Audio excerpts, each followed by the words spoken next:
A past eternal universe is logically impossible. The question of whether the universe had a beginning or has existed eternally in the past is one that has captivated both scientists and philosophers for millennia. Some have argued that the universe is eternal, with no beginning, while others assert that it had a definite starting point. Recent scientific discoveries, such as the Big Bang Theory, suggest that the universe had a beginning roughly 13.8 billion years ago. However, some continue to entertain the possibility of a past eternal universe, a universe that has always existed. From a logical and philosophical standpoint, a past eternal universe is not tenable. One of the most compelling reasons for this conclusion lies in the nature of infinity. Specifically, it is impossible to traverse or cross an infinite number of past events or moments to arrive at the present. Here, we will explore why a past eternal universe is logically impossible and how this conclusion points toward a universe with a definite beginning, requiring an ultimate cause. 1. Understanding the concept of past temporal infinity. In discussing whether the universe could be eternal in the past, we must first grasp the concept of past temporal infinity. In this view, the universe is thought to have existed for an infinite amount of time, stretching infinitely backward without a beginning. According to this idea, there has been an infinite series of moments, events, or states of the universe leading up to the present moment. To help visualize this, imagine a timeline extending infinitely into the past, with no starting point. The present moment is just the latest point on this infinite timeline, preceded by an endless number of earlier moments or events. While the notion of infinity is useful in mathematics, it leads to severe logical problems when applied to real events or sequences, particularly when trying to explain how we could ever arrive at the present moment in an eternal past universe. 2. The impossibility of traversing an infinite number of past events.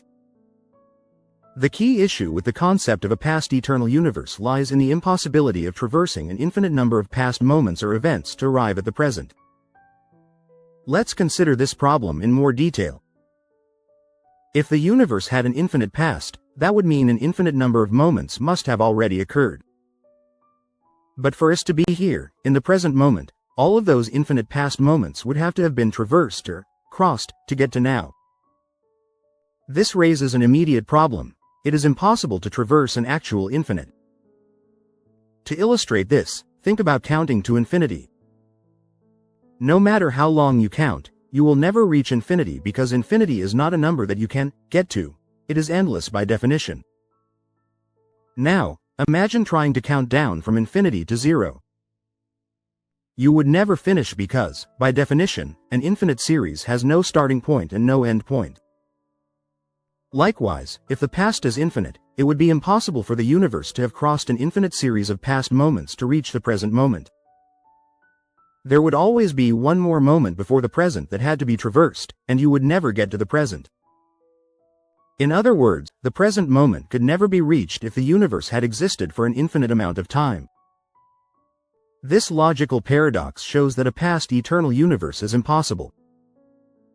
3. Potential objections. Mathematical infinity versus real infinity. Some might object by pointing out that mathematicians regularly work with the concept of infinity, and that this should be applicable to the universe. For example, in mathematics, we can describe infinite sets or sequences, such as the set of natural numbers, 1, 2, 3, or an infinite series of events. If infinity is a valid concept in mathematics, why can't the universe be infinite in the past? The answer lies in the distinction between mathematical infinity and real-world infinity. Infinity works as an abstract mathematical concept, useful for calculations and theoretical models. However, when we apply infinity to real-world sequences of events, such as the passage of time, problems arise. In the real world, each event or moment must occur sequentially, one after another. To move from one event to the next, you must traverse the previous one. This sequential nature makes it impossible to complete an infinite series of events in reality. Unlike abstract mathematical sets, real events must occur one at a time, and an infinite series cannot be completed or traversed. Thus, while mathematical infinity is coherent in abstract terms, a past infinite universe involving real events is not logically possible. 4. A universe with a beginning. Avoiding the infinite regress. The impossibility of traversing a past infinite series of events means that the universe cannot be eternal in the past. There must have been a first moment or event, an actual beginning. This conclusion is supported not only by philosophical reasoning but also by modern cosmology, such as the Big Bang theory, which describes the universe as expanding from a singular point of origin. If the universe had a beginning, then it means the sequence of past events is finite. Unlike a past eternal universe, a finite universe does not require the traversal of an infinite series of moments to reach the present. Instead, the present moment is part of a finite sequence of events, which started at a definite point in the past. This avoids the logical paradox associated with past temporal infinity. 5. The need for a cause. A finite universe requires an explanation. Once we recognize that the universe had a beginning, the next logical question is, what caused it? Something that begins to exist must have a cause, and if the universe began to exist, it must have been caused by something beyond itself. The universe cannot cause itself to exist, as that would be a logical contradiction. Something cannot cause its own existence, as it would have to exist before it existed. The cause of the universe must be timeless, spaceless, and immaterial because time, space, and matter themselves came into existence at the beginning of the universe. Furthermore, this cause must be immensely powerful to bring the entire universe into being. Such a cause aligns closely with the classical concept of God, a transcendent, self-existent, and powerful being who is not bound by time, space, or material constraints. 6. Philosophical and theological implications. The conclusion that the universe had a beginning and could not be past eternal has significant implications for both philosophy and theology.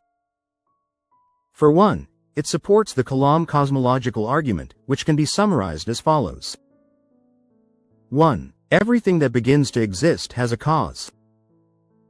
2. The universe began to exist. 3. Therefore, the universe has a cause.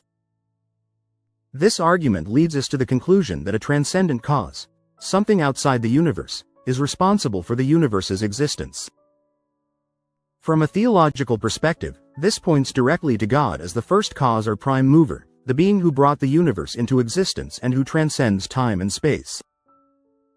Moreover, the impossibility of a past eternal universe supports the idea that the universe is contingent, meaning it depends on something beyond itself for its existence.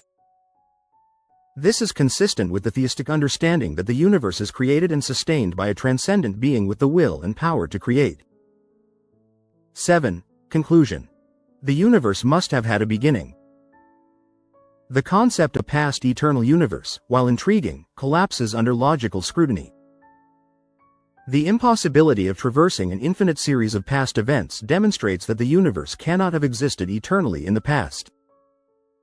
Instead, the universe must have had a finite beginning, and this beginning points to the need for a cause beyond the universe itself. This cause must be timeless, spaceless, and immaterial, which aligns with the classical concept of God as the creator of the universe. The logical impossibility of a past eternal universe, coupled with modern scientific evidence supporting the universe's finite beginning, points us to the conclusion that the universe had a cause, and that cause is best understood as a transcendent, intentional, and powerful creator. In the end, both philosophical reasoning and scientific discovery converge to affirm the truth that the universe had a beginning and that it requires an explanation beyond itself. This conclusion brings us face to face with the profound reality of a creator, whose existence undergirds the very foundation of the cosmos. Thanks for watching. Please like, share and subscribe, and comment below if you agree or would like to add your thoughts. If you would like me to respond to your comment, please make a level 1 comment directly below the video. I will respond to all polite level 1 comments even if it takes me a while, due to other commitments.